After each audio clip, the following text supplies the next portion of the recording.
What's up, everybody? Thanks for tuning in to Thursday War Room Live. I'm your host, Jay Felicio. You can follow me on Twitter at GManJ. And with me, as always, is my partner in crime, my right-hand man, the Harry to my Lloyd, Mr. Dan Turner. You can follow him on Twitter at EagleDanFF. Yeah, I'm going to throw a new one of those at you every week, Dan. How are you, Jay? I'm doing all right. I actually wound up doing better in my as I looked at what leagues I was in the playoffs. I did better than I thought. I didn't make the playoffs in my most important league, but overall did pretty decent. What about you? Did you make the playoffs in most of your leagues? Actually, I did. I snuck in my big money league with a 5-8 record only because I scored more points than the other two guys. So in that sense, I feel pretty lucky. I'm probably gonna get blown out because I'm facing the 1 seed who has like ridiculously good players, but at least I got in there. So that's all that matters. And I got a bye in my home league. So I'm happy. Can't argue with that. Not too after bad. after losing Barkley and Josh Jacobs and Antonio Gibson. Ouch, that's rough. Yeah. Well, Willis tonight is one of the funniest people in the fantasy football community. Somebody we interact with all the time, and is also a connoisseur of the unfrosted Pop-Tarts like myself. Linda, thanks for joining us tonight. Thanks for having me on. I'm excited. So why don't you tell everybody a little bit about yourself, where they can find you? Well, you can find me on Twitter at Lindellians. It looks like Lindell Lions. It doesn't matter how you say it. Because in my head, I see Lindell Lions. So I'm glad people assume I'm a Lions fan. Yeah, it's fine. It made a lot of sense 12 years ago when I made it every single handle that I have. So, but you can find me Wednesday nights at 9 Eastern with Troy Mitch and John Bauer on Fantasy Football Confidential, and that's all over my Twitter page. And then I write for Fantasy's Sake. I'm not sure what I'm going to dive into in the off season because I do a streaming article for them, but you can find them at Twitter at FFSQC. So that's where you can find me. Well, cool. Well, I appreciate you joining us. And if this is your first time watching the show, we really prioritize viewer questions. That's what we're here for, first and foremost. What's up, guys? We got some people saying hello in the chat. We got a nice little festive little background here. I got my Santa hat on for you guys. But we're going to answer your questions, and we throw out a tweet from our Going for Two live page on Wednesdays and Thursdays asking for questions. So if you want us to be able to dive in a little more in detail, look for those tweets, but feel free, ask as many questions as you want in the chat.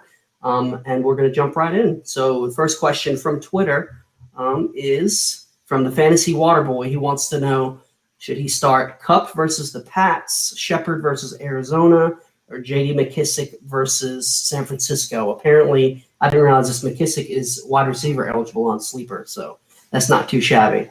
Linda, we'll start with you. Out of those three, who would you be starting this week? I know everybody's scared of the Pats defense and Jared Goff tonight, but Cooper Kupp's kind of a wide receiver I don't feel comfortable sitting in that offense. But Sterling Shepard is – they're going against the Cardinals, right? Yep.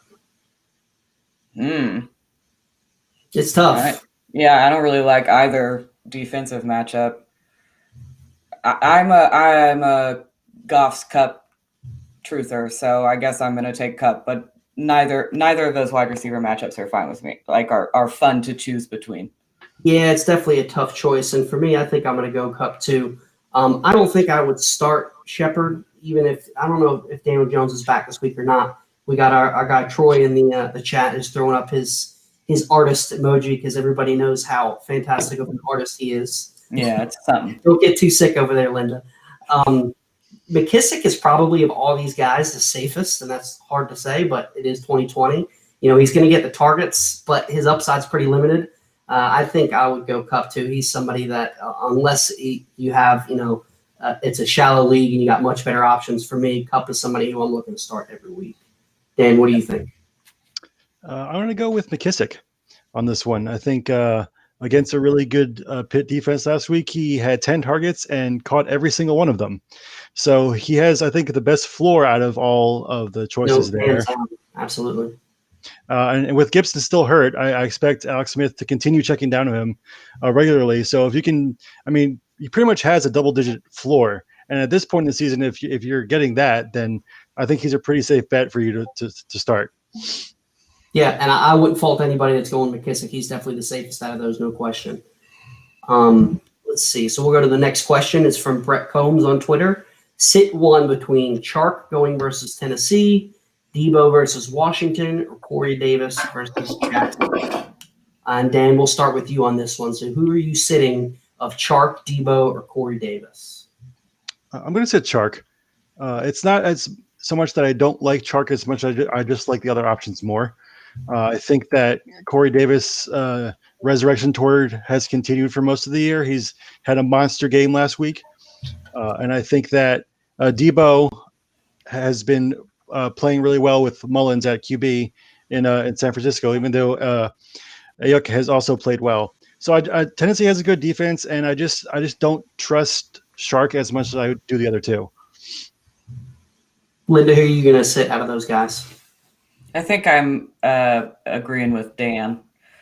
Chark has been if you play Dynasty, he's a buy low right now because of the year that he's had. He's played with 3 different quarterbacks, and Mike Glennon isn't I'm not jonesing for that, But that's not a knock on Chark at all, but that's probably who I'd sit of those 3.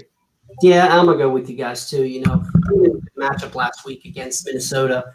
Chark only got 6.1 points, so for me, it's pretty easy. I definitely don't trust Mike Glennon. Can throw a deep ball decent, but your floor is definitely 0, and there's not much of an upside.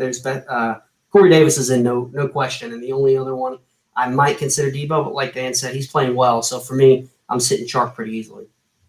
Next question is from our guy Luke. Flex spot, looking for PPR, Julio or McKissick. Now I saw Julio was out today at practice, but for me this is pretty easy. Julio's in, you're playing Julio. I don't care. He's a must start, no question for me. I think Julio is, if he's playing, he's starting if he's on my roster. Dan? Yeah, it has to be Julio with the kind of draft capital that you spent on him. I mean, you're not going to bench Julio for McKissick, so it has to be Julio.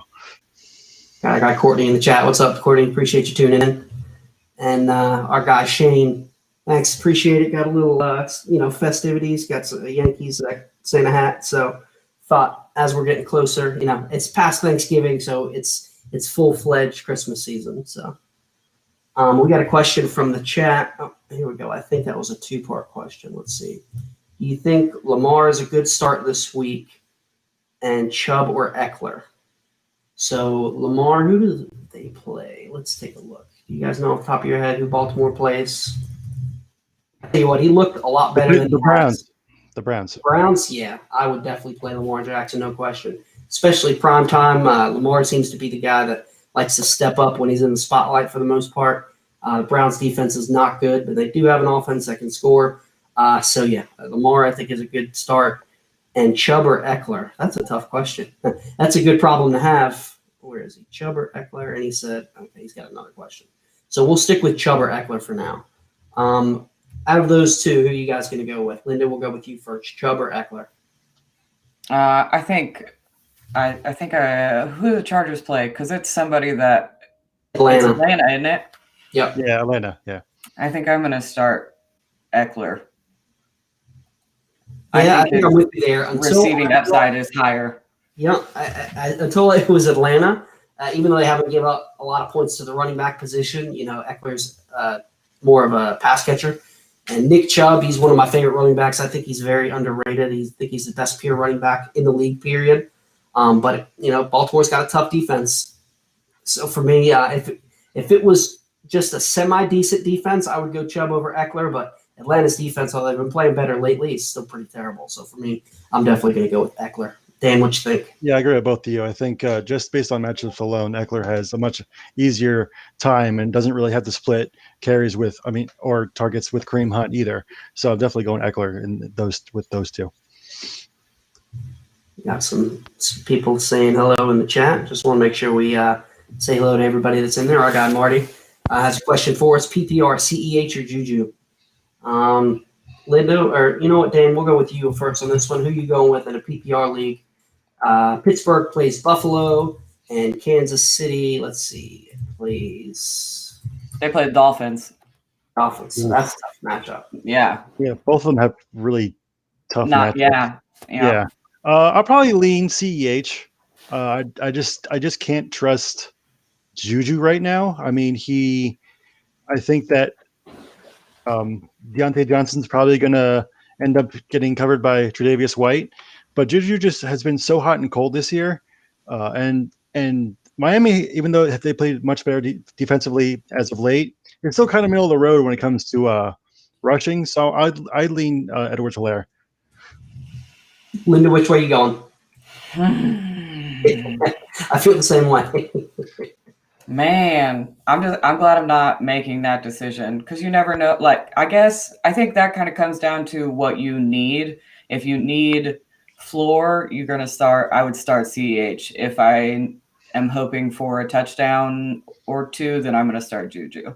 So I think that comes down to who you're already starting and your opponent's starters. Yep, you hit the nail on the head. If I'm with you, if you're looking for safety, you go with the running back. If you're looking for upside, go with the wide receiver. Now, I will say I saw that Chase Claypool missed practice today with an illness. If he's out again tomorrow, then there's, a lot of times if guys don't practice on Friday, it's very unlikely for them to play on Sunday. So I will say if Claypool is out, then I'm definitely going to go Juju over CEH. If Claypool does play, if you're the favorite and you just need, a decent score, I would go CEH. But if you're a big underdog and you need that blow-up game, I would go with Juju. Another question from our guy Eric. Cup or Woods tonight? That's a tough one, but both of them. I'm a Bobby Trees guy, so when it comes to those two, and it's as simple as he gets some action out of the backfield too. They like to rush the ball with him, so it's really a coin flip between those two. I personally lean toward Robert Woods. How did you end up with Cup and Woods on the same team? Why would you do that to yourself?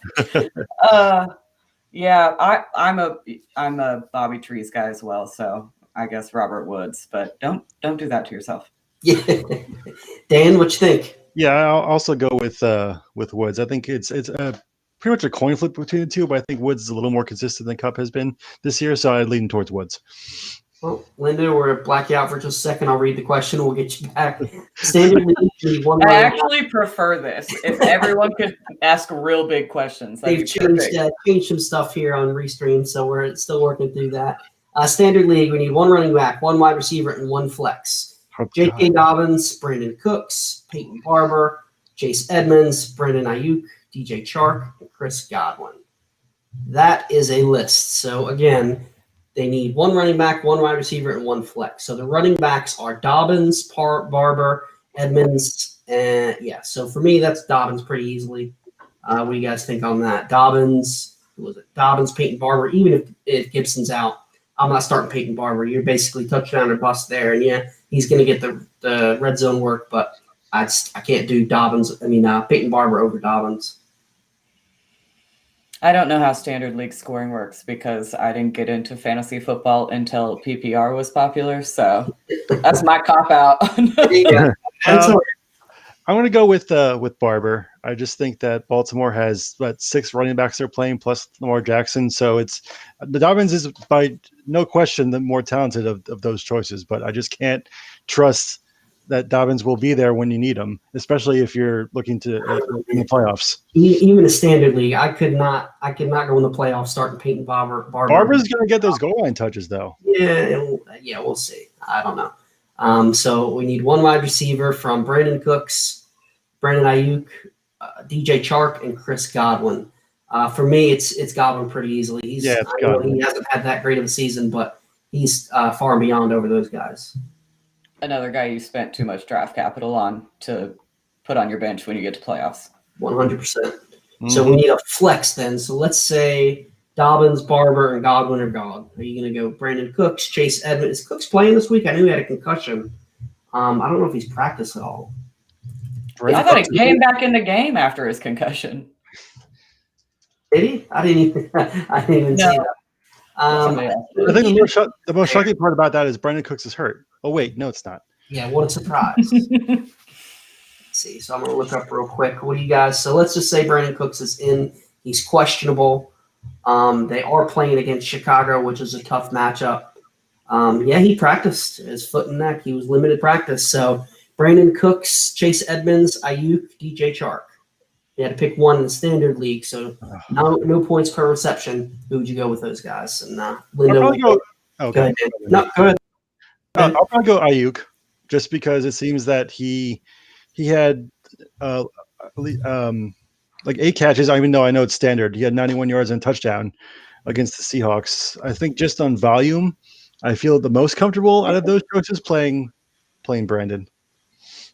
Yeah, I can get behind that. I would agree with that. Yep, and that's a clean sweep. I'm going to go with you too. Past 3 games, Ayuk's had 9 targets, 14 targets, and 10 targets. So he's definitely shows explosiveness. I definitely think that if you go with any of those guys in your flex spot, you want some upside out of your flex, and he definitely offers it to you. Let's see. All right, let's get to the next question.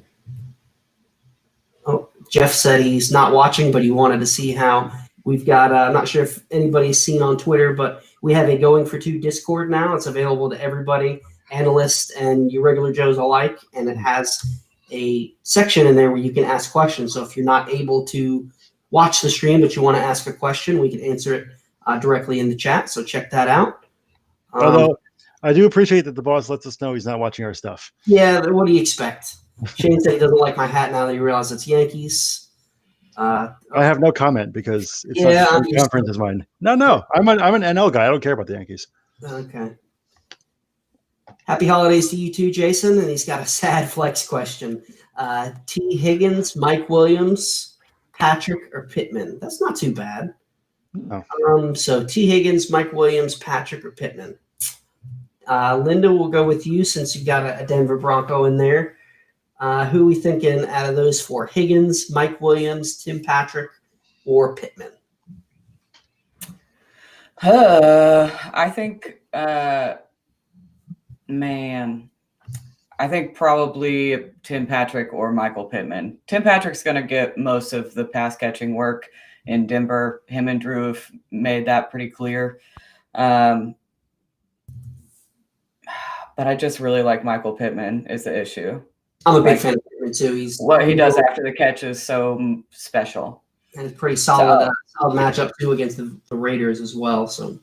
Oh yeah, I think I'd probably lean Michael Pittman if it's against the Raiders. Dan, same question to you. Higgins, Mike Williams, Tim Patrick, or Michael Pittman? I'm going to go Tim Patrick. I think he's basically taken over wide receiver 1 in Denver ever since Courtland Sutton got hurt. And because it seems that no one told Jerry Jeudy that they were playing a game, apparently, the other day. So it seems like Locke pretty much loves targeting Patrick, so I'd go with him. Tim Patrick sounds like a generic player on Madden. It doesn't even sound like a real player's name, but here we are. He's been killing it. So I wouldn't blame you for going with any of those, but for me, I'm going to go with Mike Williams. It's a great matchup against Atlanta. Even though he didn't play that well Herbert didn't play that well last week. Mike Williams still got 9 targets. He's been making some big plays with Herbert, and they've seemed to form a connection.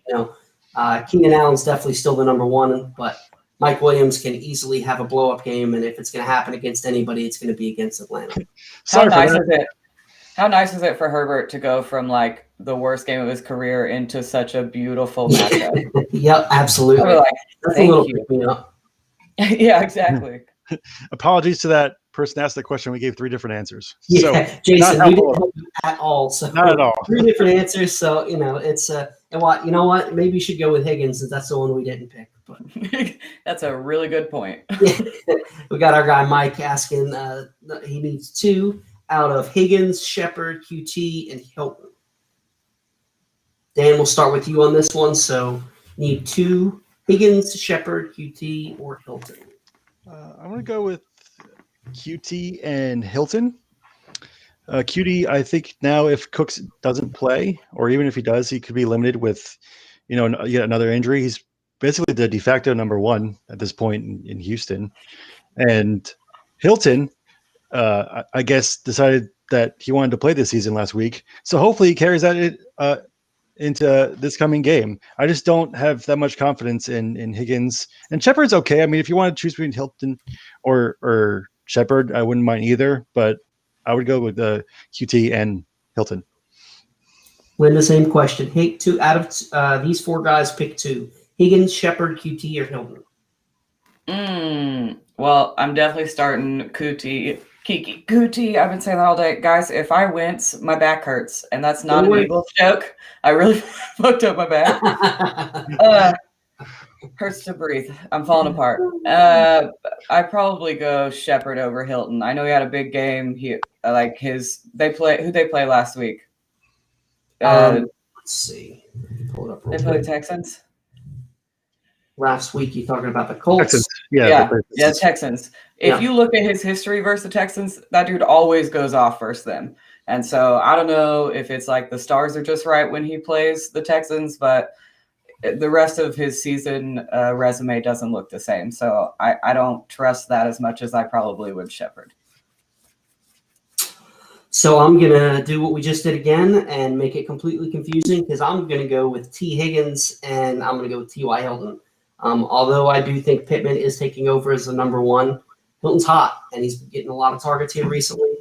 T. Higgins, even though he's got Brandon Allen under center, they're going to go up against Dallas, who's one of the worst defenses in the league, and he's still been consistently getting targets. Allen is peppering him with targets, so it's not going to be pretty. He's probably not a whole lot of upside with Higgins, but he's a safer play out of there. So for me, it's Higgins and Hilton. So again, I got you a couple different answers there. Well, hopefully we helped you out just a little bit. We had another question for John. Let's see. He said he asked another question earlier. Oh, sorry about that, John. We missed it. Pick two wide receivers: Robinson, Amari, Deontay Johnson, Cooks, and Corey Davis. So for What a good problem. Yeah, I know. That's a very good problem to have. I'm going to go with Robinson and Johnson pretty easily. The only one I would consider is maybe Amari, but against Cincinnati, they don't have a great defense as well. But I'm going to go with the studs and Johnson and Robinson. Yes. Linda, what you thinking? You need me to pull that list up again? Yeah. I hate that it goes over your face while you're sitting there talking. Oh, yeah, no, I love it. Put it up. It's covering just my overbite. It's fantastic. Deontay Johnson, I have the same problem with like all the Steelers wide receivers right now. I don't know which one is going to go off, and I don't like being a part of that. So he's another play. If you need a big game, then I'm going Deontay Johnson. And who was the first guy? I need you to put it back up. Let's see. I just scrolled down. If you'd asked me about 10 seconds before, we'd been fine. Allen Robinson, Amari Cooper, Deontay Johnson, Cooks, and Corey Davis. Yeah, Allen Robinson. Yeah, Allen Robinson's a lock in there. You're asking who the second one is. But Dan, what you think? I'm going to go with Deontay Johnson and Corey Davis. Corey Davis is – see that?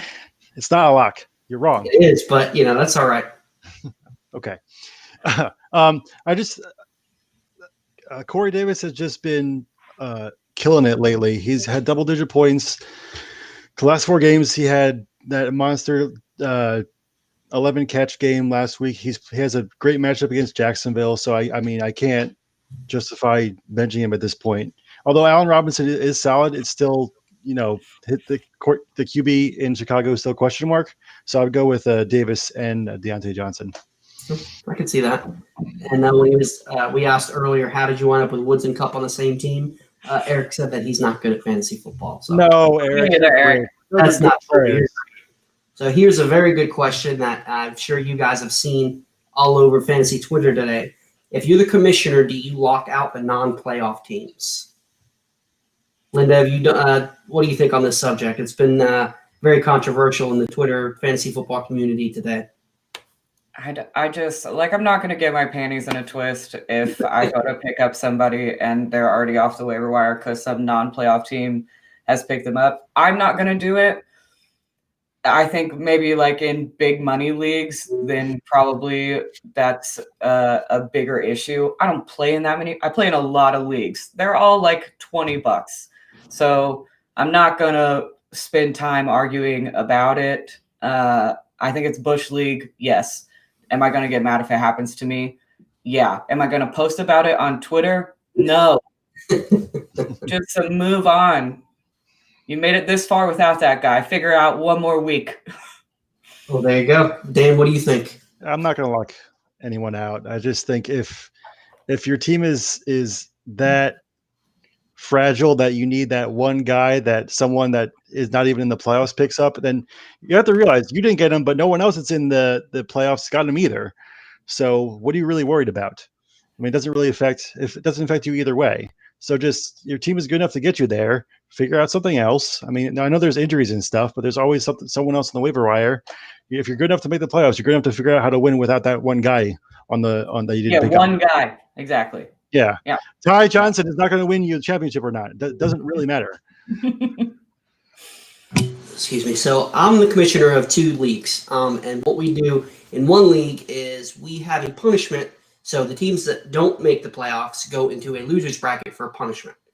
And yeah, if basically my take is if you have anything to play for, a matchup period, you shouldn't lock rosters. But as teams get eliminated and as teams from both our losers bracket and the championship bracket, those teams are frozen because they're not playing. So my take is if you're playing a matchup, yes, you have every right to pick somebody up. If you're not playing a matchup, then no, I don't think you should be allowed to pick up players. If I'm 0-12 in a home league and I'm going against like the co-commissioner, like he's one of my best friends, we've been friends for years, I will do whatever it takes to win. I don't care if it messed your 13-1 team up. I don't care.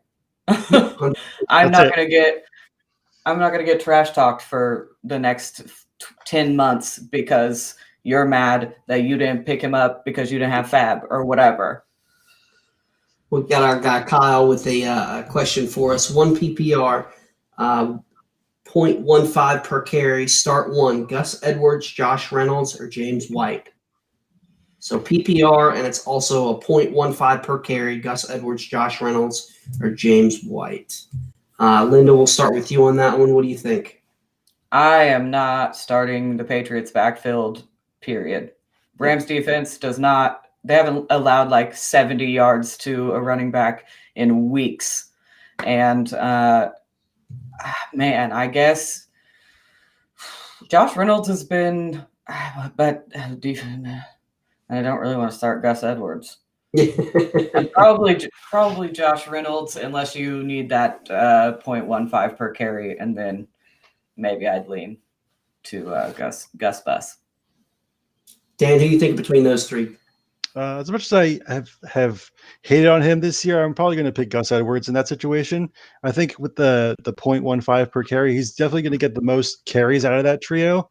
And the past couple of weeks, Josh Reynolds has been losing some work to Van Jefferson on the Rams. So I just don't know how much you can trust him going forward. So in that case, I would probably lean towards Gus Edwards, and I hate Patriots backs, so I'm not. Yeah, same thing. I'm not.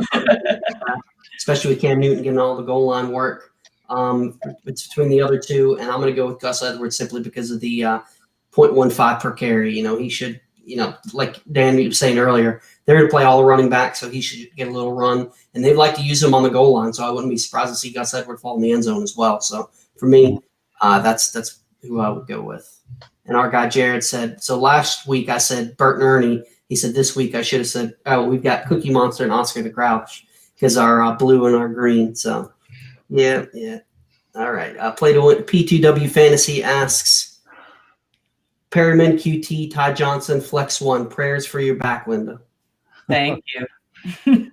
All right. So play one of those guys, Perryman, QT, or Ty Johnson. It's QT for me pretty easily. Yeah. Oh, really? Mims is out this week, so that makes Perryman a more. I did not realize Mims was out. So yeah, he had a family emergency, so I think Perryman makes a pretty good case there. It's Seattle too. Yeah, that is a little closer. I still think I would go QT just because. Well, you know what? They got a tough matchup too against Chicago. I'm glad you said that. I changed my answer. I would go Perryman. Good matchup with Mims out. I definitely go with Perryman on that.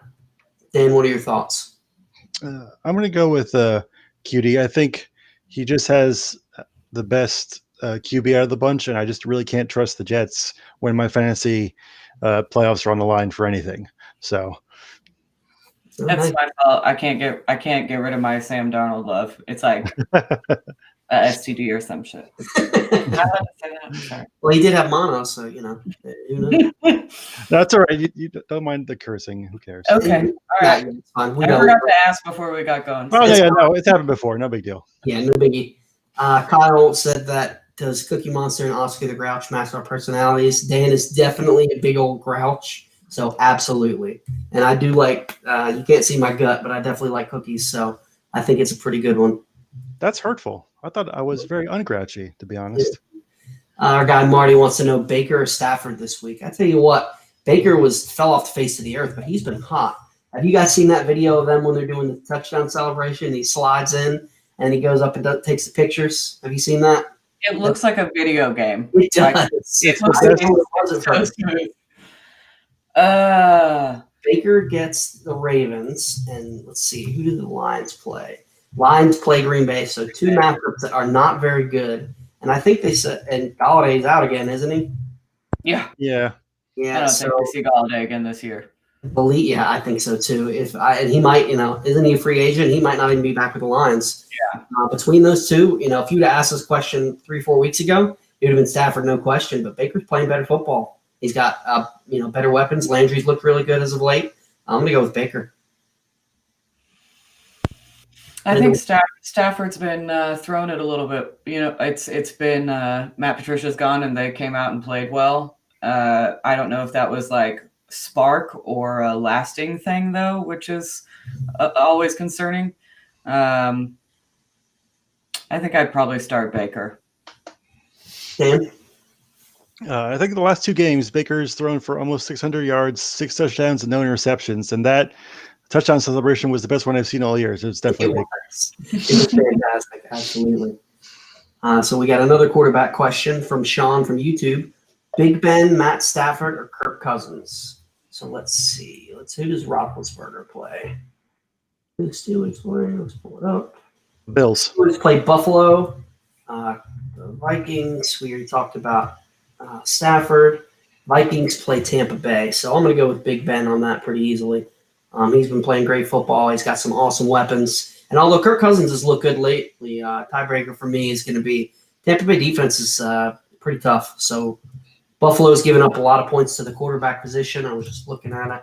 They are, let's see. Even without Claypool, I would still roll with Roethlisberger. Buffalo's given up the 10th most fantasy points to opposing quarterbacks. They're throwing the ball past two games 53 times, 51 times, 46, 46. It's insane he can throw the ball that many times after. As old as he is, too. I don't like Big Ben. I don't roster Big Ben, but if I had him and I was in that quandary, that's who I'd start as well. Yep. Yeah, it's Big Ben. He's just assaulting people aerially for the past couple of weeks. So you just have to choose him. Better than in a bathroom stall. Sorry. Another question from Sean from YouTube. Full point PPR, pick 2. Gio Bernard, Chase Edmonds, Juju, Devontae Parker, McKissick. That's a list. Yeah, you're going to have to keep that one up for me. No, all right. So pick 2, PPR. And absolutely, Sean, that's what we're here for, man. Appreciate you tuning in. So pick 2. Linda, we'll go to you first. Gio, Chase Edmonds, Juju, Devontae Parker, McKissick, and Mostert. If you know any matchups, just let me know. I got it up right here. Well, I think I would normally start Devontae Parker, but they're playing the Chiefs, which is concerning. And he hasn't with Tua. He hasn't looked that good.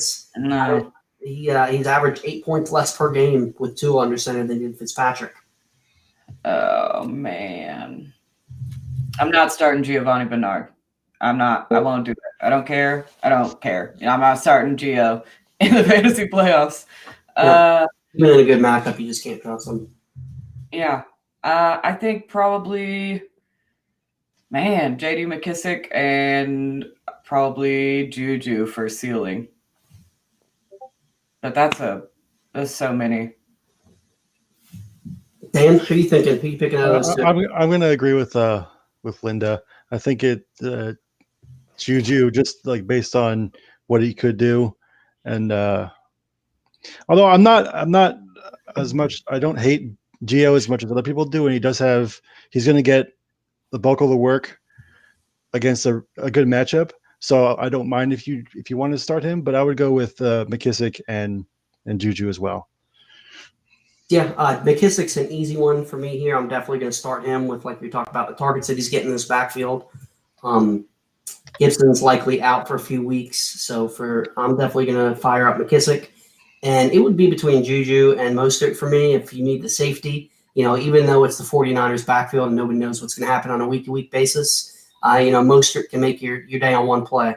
And he surprised me this year. Jeff, had told us at the end of last year that Mostert was talented. And I didn't believe it. I didn't buy in. I don't have any shares. But when he's given the touches, he's shown he can do it. But I think I probably would, like you said, it's a good mix to go with the floor with McKissick and then the ceiling with Juju, especially if Claypool's out. So I would roll with, and still don't know if he's going to be. They said it's an illness that's non-COVID related, so it's a little different than a guy who gets injured and misses on Friday. But just keep an eye on that. If Claypool's out, Juju's close to a must start for me. If Claypool's playing, it's between Juju and Mostert for the second, and I lean Juju. All right, let's see. Our guy Marty said, Dan, you don't have to answer this question. There's two Jets in it. He needs to Perryman, Crowder, McKissick, or Kirk. Don't even, Dan. Real quick. Is it Kirk Cousins or is it Christian Kirk? Because my co-host doesn't seem to know the difference between the two of them. Yeah, last week I accidentally said Kirk Cousins when I was trying to talk about Christian Kirk. People make mistakes, Dan. Get over it, all right? Mm-hmm. Hey, if that's the biggest mistake you've made on live air, yes, you got the bar. This is only episode 14, so I'm sure there's more coming. But back to Marty's question. So need to start two, Perryman, Crowder, McKissick, and Kirk.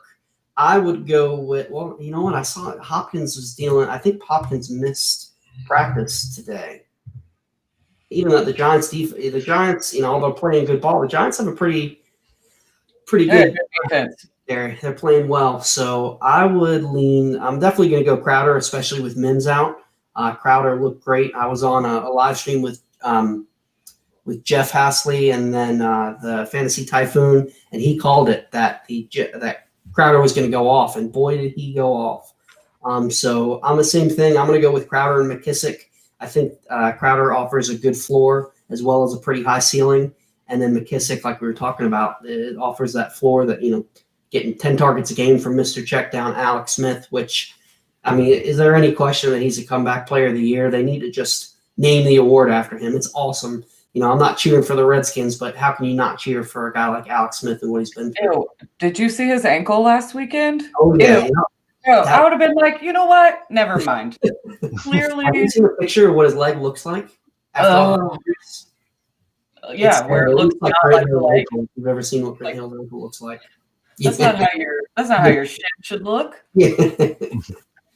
So what do you guys think out of those guys? So Dan is talking Jets, so we'll ignore you. Linda, Perryman, Crowder, McKissick, or Kirk? I agree. Crowder and McKissick. Crowder's been insane all year. I mean, you can't be mad at what he's done this year, especially where I'm sure he was getting drafted. I know I drafted him once drunk in the middle of the night when I woke up. And it was like 4 a.m. and I was on the clock and I was like, okay, I'll just – I woke up the next morning and I was like, oh. Yeah, especially, he took a dip when Mims came back and Flacco was under center, but he showed it this week with Darnold that Darnold loves targeting Crowder. Mm-hmm. He's pretty much, while Darnold's in there, especially with Mims out, he's almost a must start for me. So, Dan, would you like to answer the question that involves Jets, or are you boycotting all Jets questions? It's McKissick Kirk. Yeah, what a surprise. I was saying, literally thinking the same thing when Dan says salting through the air. Assaulting my eardrums is more like it. Bam! Kyle with the right hook. I like it. And then I've saved this for the last. We don't have any questions in the chat right now, but keep them coming. We have our first kicker question. As many of you know, Dan and I are both on team banned kickers. I do not like playing with kickers in fantasy. However, Linda likes to play with kickers, which to each their own. But I happened to get a question in my DMs this afternoon saying, hey, can I ask you a kicker question? And I almost said no and blocked him. But no, it's a guy that sends me. I was telling you guys before that it's a guy that hits me up for a question once or twice a week, which I'm more than happy to. If anybody ever has any questions, feel free, shoot me a DM.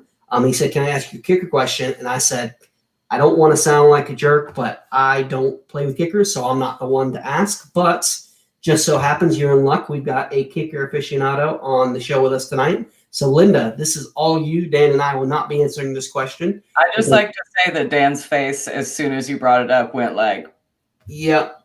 Just eyebrows went so deep. We call that resting Dan face, basically. It was fantastic. I love to make people make that face. So it's my guy Steve McLaughlin from Twitter asks, Gano versus Arizona or Justin Tucker versus Cleveland?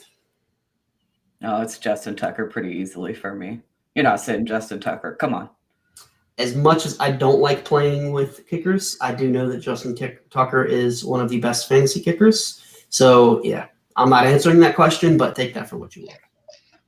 So, he answered it. Did you hear? That was so cute. I love it here. Our guy, Mike. What's up, Mike? We love you too, brother. So the answer is Justin Tucker. And I have a really quick, funny Justin Tucker story. So my home league, we one of the guys, we reinstated kickers this year by majority vote. So he's a really big fan of kickers. He drafted Justin Tucker in the 5th round, right? He's the one, listen, but he's the one that ended up beating the guy that had the most points to get the final spot in the playoffs. And you know who gave him the game-winning points? Justin Tucker. Wow. So he probably think that guy's going to draft a kicker in the 5th round again next year. Man, you drafted a kicker that really paid off. Wow. You know what? I kind of want to play with kickers now. If people are going to take them in the 5th round and use that draft capital on a kicker, by all means. Well, but it worked out. That's the problem. It worked out for him. I'm gonna force all you band kickers fellas into a kicker-only league. And it's not like an option. I'm not asking if you want to be in it. I'm telling you it's happening. All right. We'll see about that. There's a couple other guys with us. I don't remember off the top of my head. I'm sure you know, because I'm sure they come after me every time everybody says anything about a kicker. Guy Marty wants to know PPR, Darnell Mooney or Dallas Goedert. And Dan, we'll go with you, Mr. Eagles. Who would you go between those two? I'm going to go with Moody, actually. I just think that the Saints have a really good defense. And with Ertz coming back and Hurts' first NFL start, I just really can't trust Goddard in this situation. And Moody's been coming on. As of late, he seems to be ascending up the depth chart. So I would lean towards Mooney in that instance. So Linda, between those two, there you go. Take what he said. Yeah,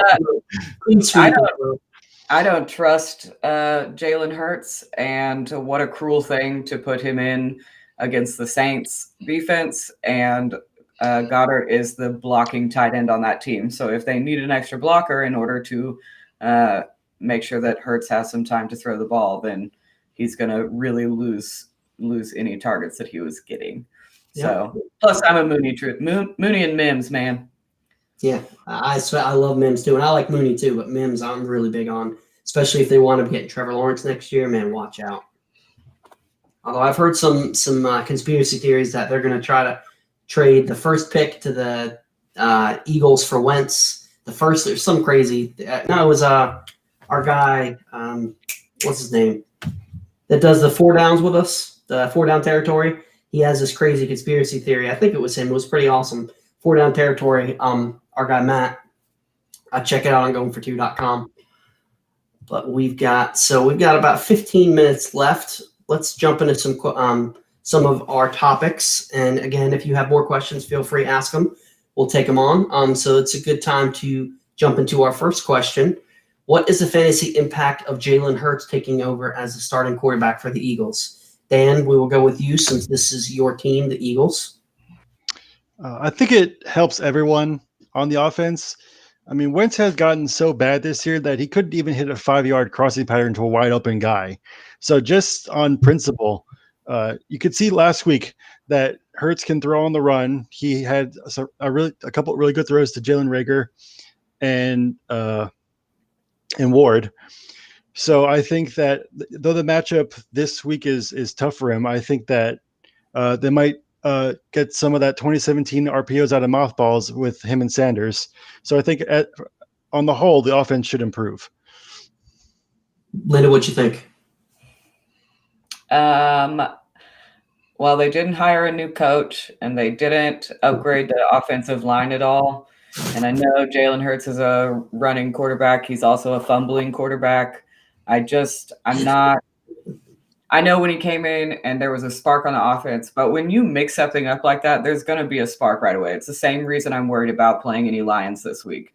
I don't know if that was just because they were like, God, finally, shit. But I can't believe Hurts until I see it.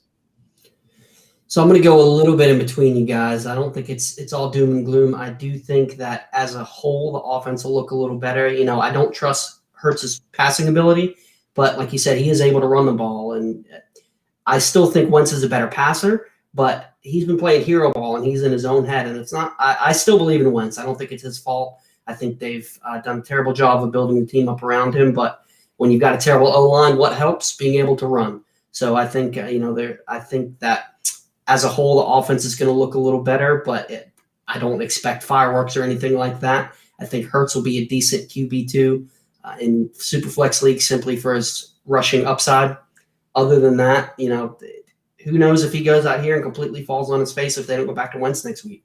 I don't think it's happened, but it's in the realm of possibility. Doug Peterson, signed Jordan Howard and decided to give him carries instead of giving Miles Sanders carries. So that says everything you need to know.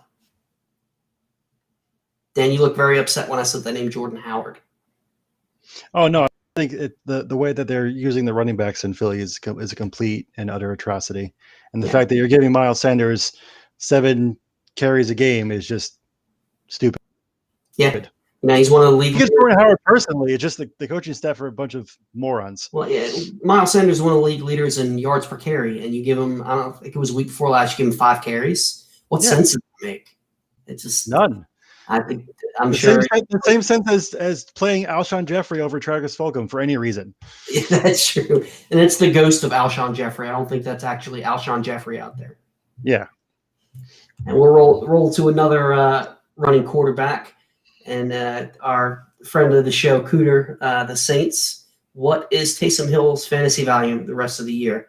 So, and we'll just say as he's the starter. So what is his value as a starter? And Linda, we'll start with you on this one. Well, I think his value as a starter is fine. He's like the goal line running back. So you can't be mad at that. If he's going to get the goal line touches, I don't like what he does to the rest of that offense, but that has nothing to do with him. So I think if you picked him up in a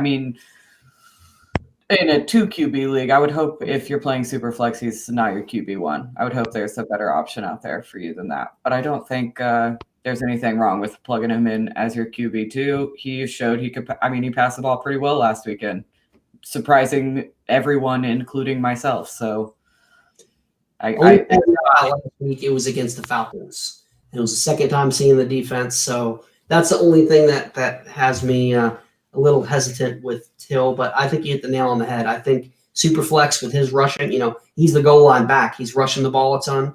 It's killed Alvin Kamara's value, but I think he's a perfect quarterback too. He's got QB1 upside easily as long as he's a starter.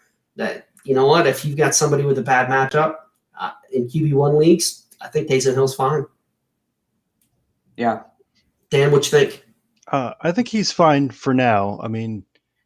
He's just it's the lack of passing worries me, because if eventually he's not going to be able to run all the time. He's going to have to throw the ball eventually. And if someone game plans his running out of the game, then what really are you left with? That's the only thing that really concerns me. And in a playoff spot, he's done great, but if that were to happen, then you're pretty much left with, a really low point total. So I'm just kind of leery, trusting him at this point, if there's any other safer options out there. Yeah, and I'll say too, everybody was doing victory laps the past couple of weeks. Oh, I thought you said Taysom Hill couldn't be a starter. I thought he couldn't be a quarterback. Well, if you look at the box score, it looks a lot better, but if you watch the games, granted, he did look pretty solid against the Falcons, but especially the 2 weeks before, he did not look like a quarterback. He looked like a tight end under center running the ball. So I am not sold on Taysom Hill being the long-term answer there. Sean Payton, I'm sure he's going to try to force it. I don't understand if they were going to go this route, why they even signed Jameis Winston. That still blows my mind, but that's here nor there. Marty, you're really trying me, Marty. He wants another kicker question. Since we have Linda on the show, we'll go with it. Linda, who are we going with here? You're not sitting Younghoe Koo. Don't do it. He's got more. He's like top. I love Tyler Bass.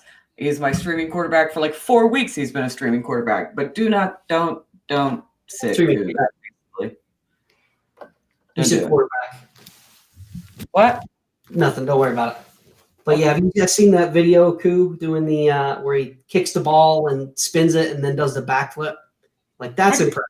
Like, if you could do that during a game, then okay. Then we could play with kickers in fantasy. Oh my God.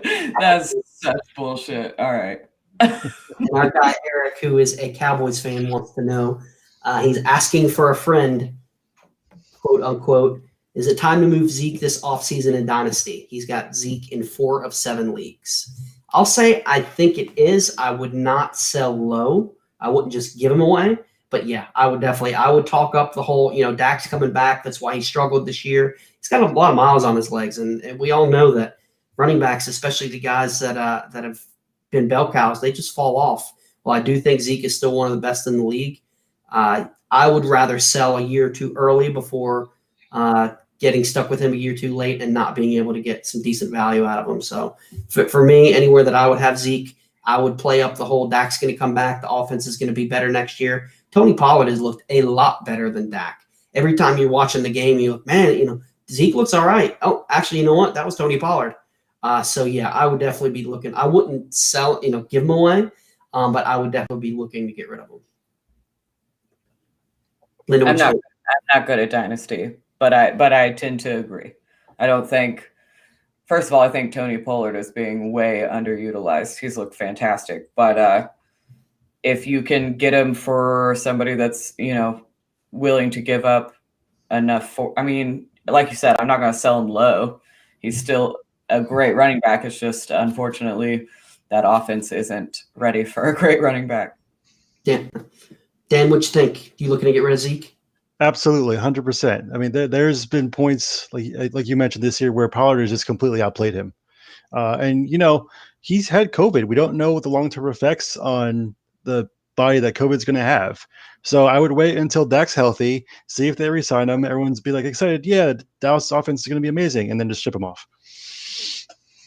Yep, I'm right there with you. And Kyle said he makes a good point. Kyle hosts the Monday show. The best time to sell Zeke might be early next year, September, when he's scoring, which that makes it good. That's a very good point, Kyle.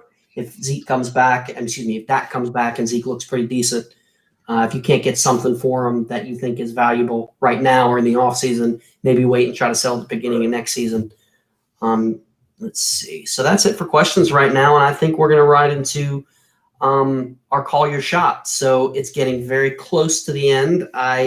I have no room for error. For those of you who have not seen the show before, Dan and I have a year-long competition that he's currently winning, where we basically do a bold call your shot for the week, something that you think a guy that's going to overperform. Dan is up 4-2, and we're only going to week 15. So I have to get this week and next week right. Dan has to miss this week and next week just to tie, and then we'll go to the tiebreaker in week 15.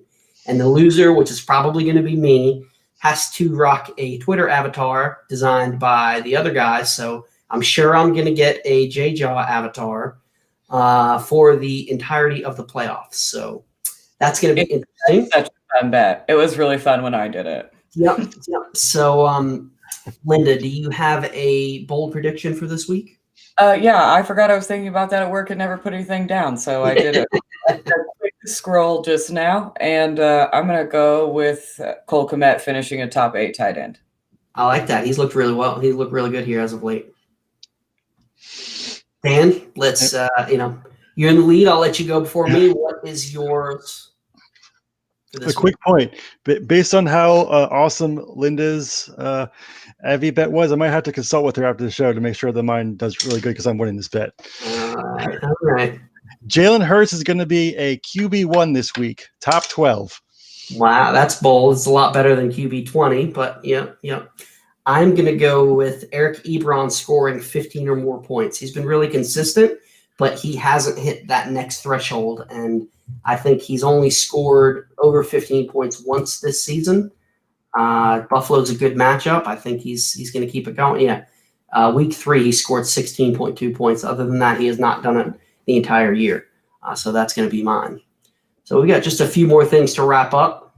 And Eric wanted to say, appreciate it. He's going to start looking into the trade scenarios with tears in his eyes. You can't play fantasy with your heart, man. You got to play with your head. Nope. That's not how I play. I get way too attached, and that's why I still have Deshaun Hamilton on Jake really used to call him Deshaun Hamilton because he loved him so much. But yeah, I love Deshaun Hamilton. I'm not gonna lie. Coming out of college, I thought he was gonna be something, man. Yeah, a lot of people did, including myself. So Linda, we like to end every show with our guests telling everybody we know each other pretty well from interacting on fantasy Twitter. But what is something that everybody does not know about you? Okay, so I confronted my mom on this because I pretty much share everything. I'm pretty obnoxious on the Twitters. So I confronted my mom. She's like, I don't know. I'm like, well, you're supposed to know me better than anyone. What do you mean you don't know? So we're just she texted me last night. I'm going to pick one of those. Okay. She reminded me that senior year of high school, I decided it would be fun to be class president. Wow. How good I turned out. I'm just saying. I would have not seen that coming. I got to say, that's pretty good. That's awesome. Really? Was it Troy said? Troy was that he rapped in college and high school, I think. Have you seen the video? No, he hasn't shared it yet. I've seen the video. Oh, no. See, Troy, Troy's holding out on us, man. That's messed up. I'm gonna have to get on him with that. And then Mike Fela said he was a bodybuilder in bodybuilding competitions and stuff like that. So. Oh, yeah, I got a stationary bike on Monday. It'll be here tomorrow. Oh, there you go. I'm going to ride it, but I bought it. Well, that's going to do it for us tonight, guys. We do have one more show next week. We are going to take a break after week 15, and then Dan and I are relaunching this show as Dan. Would you like to debut the name? Okay. So after careful consideration and multiple failures, and some focus grouping, we decided on a podcast with upside would be the new official title of the show. So at the beginning of the season, I got some junk talk. I can't miss that. Isaac said, "Congrats on joining the announcement of the new title." Yes, that's you're there. Yep. So, next week we have a really great guest next week too. It will be the last edition of Thursday War Room Live. We got Casey Kasem. She's going to join us. We're going to take a break, and then we're going to start back at the beginning of January. I believe, January 14th then? Yeah, I think that's what we said. We're going to go on the off season. We're going to do every other week on Thursdays from 8 to 9 p.m. And then back in August, we're going to go to our normal time slot and go back to weekly. So we do have one more question. Linda, I'm sure you saw it at the bottom of the sheet. We ask every guest, who is the greatest of all time, LeBron James or Michael Jordan? Do you have a take with this? Do you follow basketball at all? By your face, I'm guessing no. I watch Big 12 college basketball, and beyond that, not really. So, well, Cooter said that Michael Jordan was in Space Jam, so that's why she voted for him. Well, I like Cooter, so put me on her team. There you go. Perfect. One. Appreciate it. Don't say it, Kyle. Don't say it. No. What'd you say, Dan? No, Kyle's there. Kyle said Will. Yeah. Sorry, it's not Will. Yeah, our guy Kyle. Every time we say it's not an open-ended question, Kyle. It's LeBron or Jordan, but he likes to say Will, which is fine. It's fine. We love you. And our guy Isaac on YouTube. Jordan, end of story. Isaac, I like you a lot. Isaac, man, you're awesome. I'll see you in the finals, brother. Yeah, there you go. I'm going to beat you again for a second year in a row. So that's going to do it for us. Linda, if you want to give after you take a sip of Truly, which is on brand, perfect. I just wanted to give you a chance again to those people who didn't see at the beginning of the show, where they can find you on Twitter, where they can find your work, things of that nature. You can find me at Lindellians on Twitter. I'm pretty obnoxious. If you're on Fantasy Football Twitter, you've probably seen me come across your screen. That's why we get along so well. Yeah. Well, and then Wednesday nights, I hop on with Troy King, Mitch Sorensen, and John Bauer at Fantasy Football Confidential Wednesday nights at 9 Eastern. So you can find us there, where I force the guys to play drinking games while we talk about fantasy football. And Dan, where can everybody find you? All right, you can find me on Going for Two. I have my last rookie rankings of the year. I'm going to do a recap of all the rookies and a look into the future to see how I think they're going to do next year, which will segue me into Dynasty, which I'll be taking over starting next year. I'll be running mostly Dynasty for Going for Two. Yeah, we've got a lot planned at Going for Two. We're going to do a relaunch of the site at the beginning of the year. We're going to expand into betting, into Devi, into IDP. We've taken on a ton of writers and everybody who's joined, and we've got a really great crew going. We're really excited about everything that's happening. There's going to be a bunch of shows starting in this off season. I think at the beginning of this season, we had the whole idea for War Room Live, and each show's kind of taken on its own personality. So we're expanding that. Just keep an eye out on Going for Two Live on Twitter. And those are going to start in January. One thing I always like to say too, if you have a guy who is playing tonight in the game, take them out of your flex spot and put them where they belong, running back, wide receiver, tight end. You want that extra flexibility. You can find my work. I do a weekly column both at Going for Two and Sleeper Wire. I'm here every Thursday with my guy, Dan, the Burt to my Ernie, as I said last week. Good luck, everybody, in the fantasy playoffs. Hope everybody, and Isaac, I hope you beat Dan. So good night, everybody. Have a good one.